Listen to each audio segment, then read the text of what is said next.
Tarlum agus bílum, taobh le taobh cosir chuis le fear na feile siar.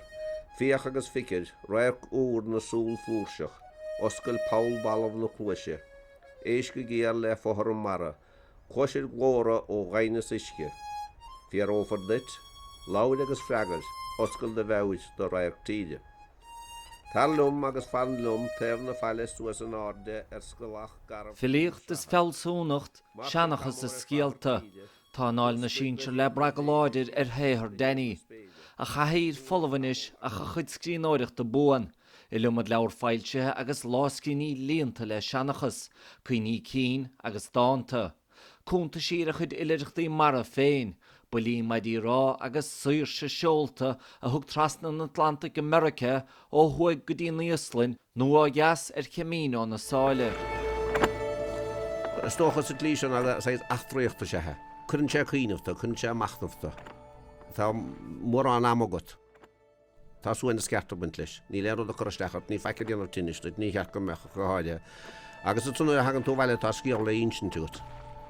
Nuair han truscríochna, nuair hagan tú bhaile. Go bhfuil íomnas féilethe buint leis sin tún. I mai leagar se níorthar daoineach a rugas a tógach Denny. Plancéad seanachis na seanahhaointere fáiscin na hímpel. Thug sé tréimhse múne nó go bhfuilse ar a bhód dúchas le na bhean máire agus thóg trúr cluine. Fiach is sleut as a sin. Ferméir agus siascire, siúnéir agus sir cluthe, fer cleachtan agus cóluadar. Ní bhíon an stoppar in a chaint. Is régan a bhíon chuin neomata í ciúna seadaran. Agus bhfuil an tuiscúil míad plé leis an stifná dúra a dhéanaan é sin a choíon an chaint agus an chuirtí chéile agus go thar bheile.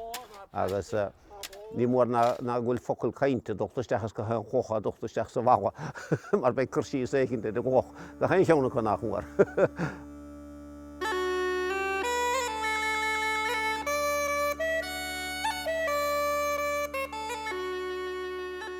Chaile mar Denny nuair a thúmpaíoch an naimhóid go bhí díanta go héin.